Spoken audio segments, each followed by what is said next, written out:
Good morning, students. As in last lecture, we have started a chapter, the rise of nationalism in Europe, right? उस first lecture में हमने क्या देखा, introduction, and we covered our first topic कि कैसे French जो leaders थे, revolutionaries थे, वो कैसे डेमोक्रेसी की तरफ बढ़ रहे थे, है ना। वो किस तरीके से सभी को किस तरीके से इक्वलिटी लाने में पड़े हुए थे, वन नेशन बनाने में जुटे हुए हैं यूरोप को। सेकेंड टॉपिक है हमारा the making of nationalism in Europe. First point, Germany, Italy and Switzerland were divided into kingdoms, duchies, cantons, whose rulers had their autonomous territories. अभी यहाँ पे क्या मतलब जो मेनली बुक में है, यहाँ कहने का मतलब है जिसको आज हम जर्मनी, इटली, स्विट्ज़रलैंड के नाम से जानते हैं, पहले ऐसा कुछ नहीं था। पहले सब कुछ किंगडम्स में, डचीज में डिवाइडेड था। मतलब कोई राजा आया उस जगह पे, उसने राज कर लिया तो उसके अंडर आ गया सब, है ना। कहीं पे कोई राजा है, कोई राज कर रहा है, एक दूसरे से लड़ते भी हैं। सपोज जैसे जो फ्रांस की टेरिटरी है ना, उसके ऊपर जर्मनी के राजा ने अटैक कर दिया तो उसने आधा फ्रांस अपने अंडर ले लिया, तो वो सारा एरिया जर्मनी वाले राजा के अंडर आ गया। मतलब डिवाइड नेम्स नहीं थे ऐसे, बस अपनी अपनी अलग अलग पर्टिकुलर लोगों ने टेरिटरी बना रखी थी। एक राजा ने अपनी ये टेरिटरी बना ली, उसके अंदर उसके लोग रह रहे हैं, है ना। कोई मतलब they didn't see themselves as sharing a collective identity और अ कॉमन कल्चर। ये खुद को सभी मिलके नहीं देखते थे कि हम एक कलेक्टिव आइडेंटिटी नहीं शेयर करते थे। इनको लगता था हमारा राजा ये है तो हम इस चीज़ को बिलोंग करते हैं, उनको वो लगता था ऐसे ही। एग्जाम्पल भी है यहाँ पे, the Habsburg empire ruled over Austria Hungary. इसमें जो कहानी लिखी हुई है आपकी बुक में, which you will study after listening this lecture, उसमें ये दिखा रखा है कि जो हैब्सबर्ग का एम्पायर था उसने ऑस्ट्रिया हंगरी के ऊपर रूल किया था। उसमें से उसने हर तरह के लोग थे, लाइक जो अलग अलग लैंग्वेजेस बोलते थे, कोई क्या बोलता था, कोई क्या बोलता था, पर्शियन लैंग्वेज थी, हर तरह के लोग उसमें इंक्लूडेड थे। In Hungary, half of the population spoke Magyar, while the other half of the spoke a variety of dialects. जो हंगरी था उसके हाफ ऑफ जो पॉपुलेशन थी वो तो मग्यार बोलती थी, और जो आधी वेराइटी थी वो बहुत तरह की लैंग्वेजेस यूज़ करती थी।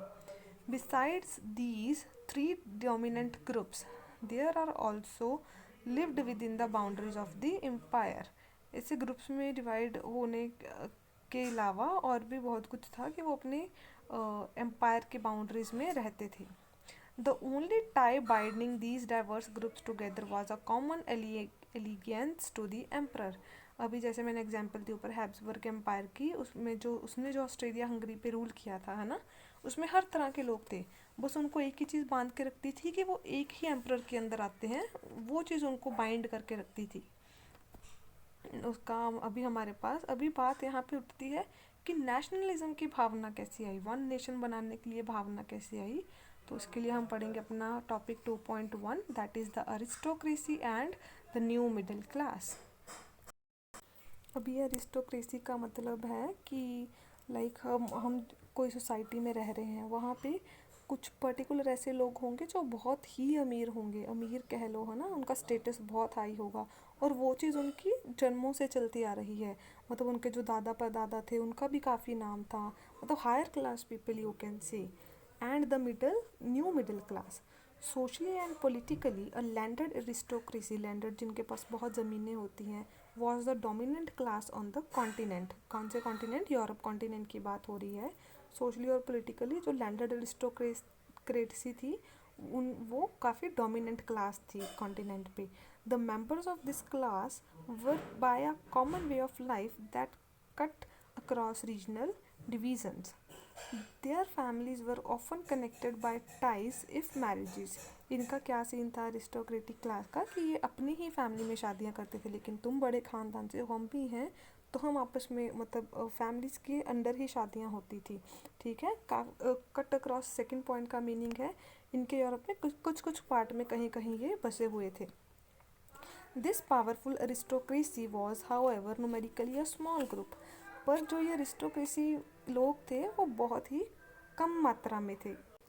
The growth of towns and the emergence of commercial class whose existence was based on production for the market, जो टाउन की ग्रोथ होनी थी, कमर्शियल क्लासेस की इमरजेंसी थी, वो किस चीज़ के ऊपर बेस्ड थी कि मार्केट में कितनी प्रोडक्शन हो रही है चीज़ों की। Industrialisation began in India in the second half of the 18th century. अगर इंग्लैंड की बात करूँ, वहाँ पे industrialisation second half 18th century में शुरू हो गई थी। Second half of the 18th century का मतलब है 750 से लेके 1800 के बीच। But in France and parts of the German states it occurred only during the 19th century. अगर फ्रांस और जर्मन की बात करूँ, उनकी 19th सेंचुरी में शुरू हुई थी, मतलब 1800 सीरीज़ वाली उसमें। In its wake new social groups came into a being. New social groups उभर के आए, वर्किंग क्लास पॉपुलेशन सामने आई, मिडिल क्लास वाले लोगों ने आवाज़ उठाई। Made up of industrialist, businessman, professionals, जिसमें इंडस्ट्रियलिस्ट थे, बिजनेसमैन थे, प्रोफेशनल्स थे। It was among the educated liberal middle class that ideas of national unity following the abolition of aristocratic privileges gained popularity. इन सभी ने, एजुकेटेड लोगों ने और जो लिबरल मिडिल क्लास थे, जो फ्रीडम में थे, उन्होंने ही मिलके ये नेशनल यूनिटी का आइडिया लेके आए कि उनको क्या अबॉलिश करना है, क्या हटाना है, जो ये अरिस्टोक्रेसी फैला रखी है, जो ये डोमिनेंट हो रखे हैं, जो ये बड़े लोग हैं, अपर क्लास लोग हैं, इनके जो उनको प्रिविलेजेस दे रखे हैं कि हाँ आने वाली पीढ़ियाँ भी ऐसे ऐसे वो करेंगी, अपना डोमिनेंट रहेंगी, है ना। इनसे ये चीज़ छीन लेनी है, अबॉलिश कर देनी है, ऐसी कि सिर्फ इन्हीं को ही पॉपुलैरिटी मिले, सभी इक्वल लेवल पे आए। यहाँ से इस चीज़ की शुरुआत हुई। Moving further, we are having what did liberal nationalism stand for. Liberal nationalism का मतलब मीनिंग क्या बैठता है। In early 19th century Europe were closely allied to the ideology of liberalism. Europe early 19th century में जो Europe का idea था वो काफ़ी मैच होता था, अलाइड था उसके साथ, अलाइंस में था, किसके साथ, लिबरलिज्म के आइडिया के साथ। लिबरलिज्म का मीनिंग है, लिबरल का मीनिंग है free, freedom. The term liberalism derives from the Latin root liber meaning free, वही चीज़ आ गई, free, freedom. Liberalism stood for freedom for the individual and equality of all before the law.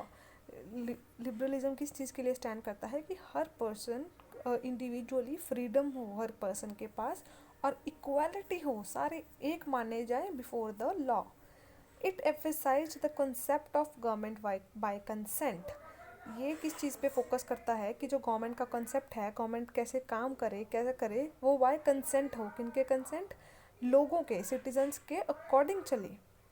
The constitution and representative government through parliament, जो है constitution है, representative government है, वो parliament के थ्रू बने, लोगों की सहायता से बने। The right to vote and to get elected was generated exclusively to property owing man. पहले क्या था, वोट देने का जो हक था सिर्फ, और अपने उसको चुनने का, रिप्रेजेंटेटिव को चुनने का, वो किनके पास था, प्रॉपर्टी ओइंग मैन, जिन लोगों के पास सिर्फ ज़मीन थी उनको था। बाकी जिनके पास प्रॉपर्टी नहीं थी वो मेल, और सारी वुमेन्स को कोई हक नहीं था। Man without property and all women were excluded from political rights. जो मैन के पास प्रॉपर्टी नहीं थी, जो वुमेन, सारी वुमेन्स के साथ उनको कोई पॉलिटिकल राइट्स दे ही नहीं रखे थे। ये बीच जो सेंटेंसेस पढ़ रहे हैं स्टूडेंट, जब आप पूरे चैप्टर में स्टोरी पढ़ोगे तो आपको पता चलता जाएगा कहाँ पे मतलब अच्छी वाली बात हो रही है, कहाँ पे थोड़ा पास्ट में जा रहे हैं। यहाँ पे पॉइंट्स में भी मैं आपको ये चीज़ें बताती जाऊँगी, ठीक है। Women and non propertied men and women organised, जो जिनके पास प्रॉपर्टी नहीं थी और वुमेन्स थी, उन्होंने अपोजिशन मूवमेंट स्टार्ट की। किस चीज़ के लिए, कि सभी को इक्वल पॉलिटिकल राइट्स दिए जाएं। पहले तो ये यही था ना कि कुछ सिर्फ प्रॉपर्टी मैन को चुनने का हक था, अपना representative.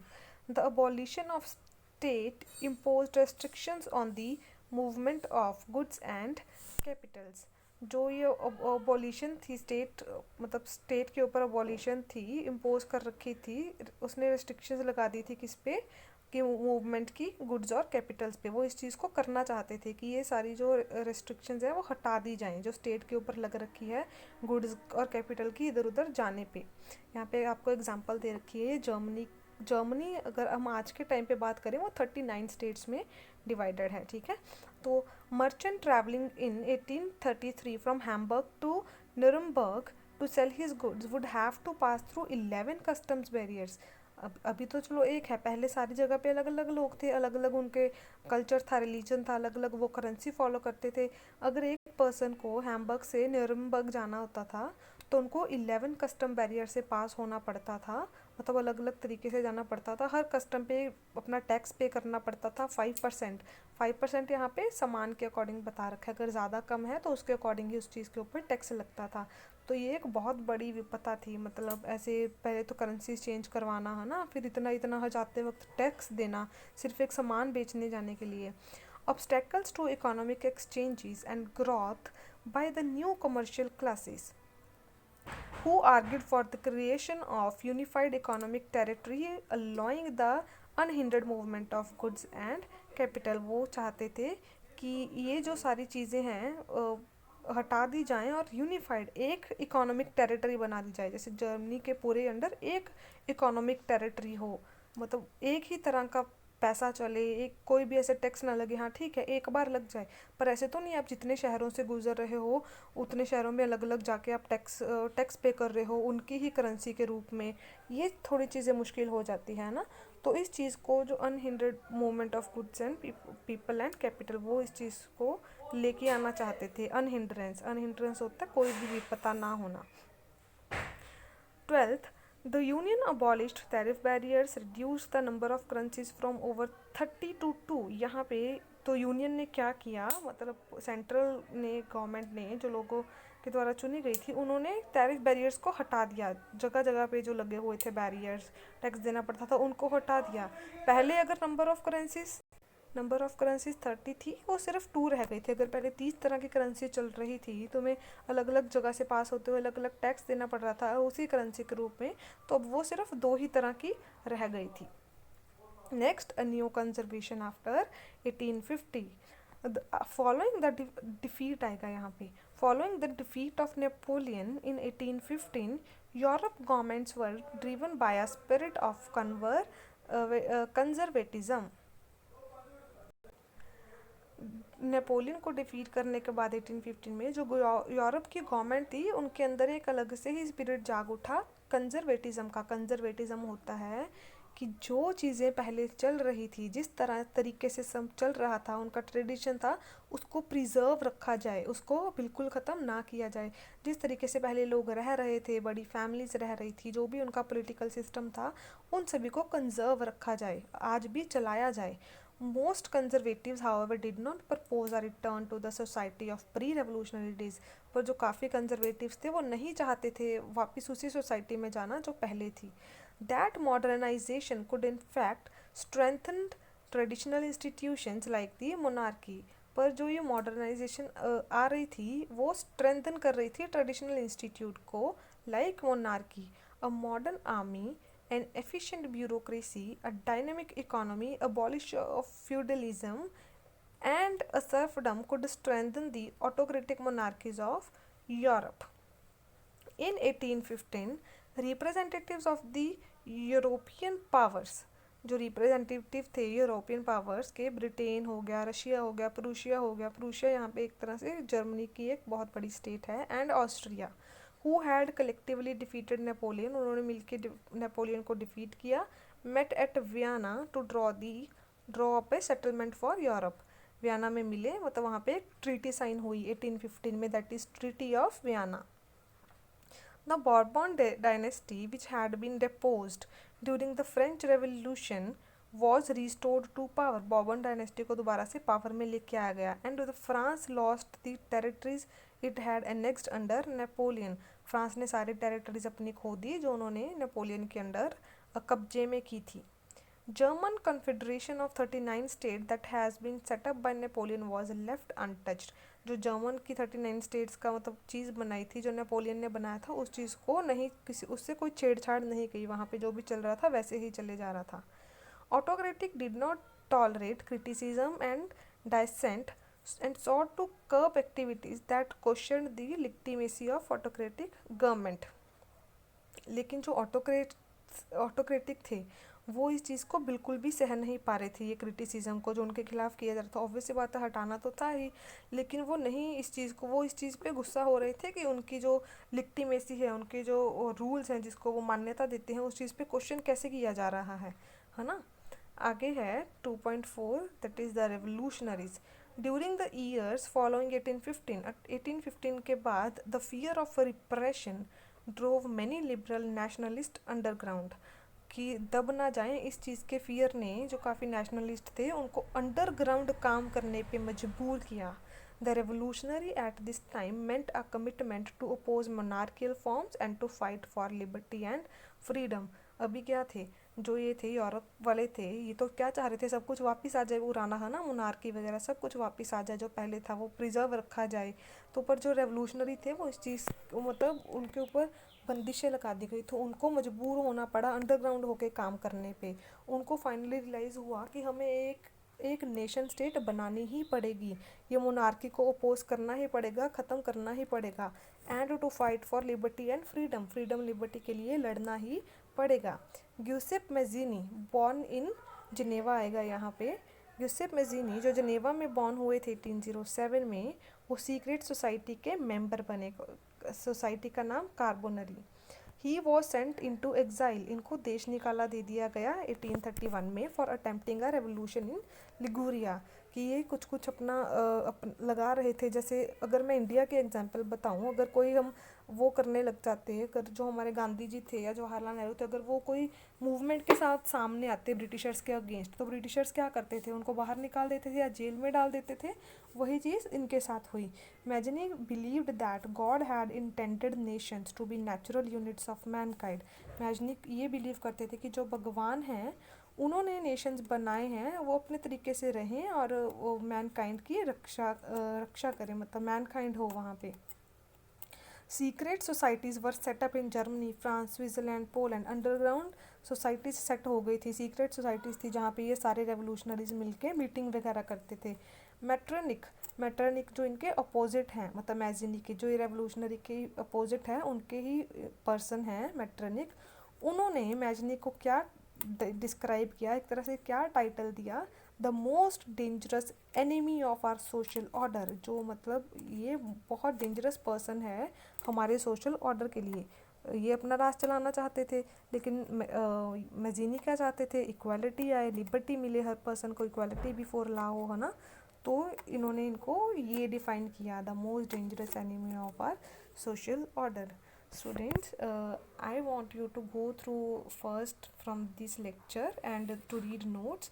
Then I want you to go through your book pages, NCERT book pages which I have sent, ताकि आपको अच्छे से समझ आ सके। बुक में आपके एग्जाम्पल्स भी मेंशन हैं, आप उस चीज़ को पढ़िए अच्छे से डीप में, ताकि आप सारी चीज़ों को ध्यान से कहानी की तरह पढ़ सके कि एग्जैक्टली चैप्टर में है क्या। ठीक है, जैसे हमने अपना पढ़ा था इंडिया का, सेम वही चीज़ है कि यूरोप कॉन्टिनेंट में कैसे मतलब वो आई, फ्रीडम आई या लिबर्टी कैसे लोगों को दी गई, कैसे कैसे उन्होंने भी फेस किया सब कुछ, नेशनलिज्म की भावना कैसे आई, वही सब है लेकिन उनके तरीके वाला है। Thank you.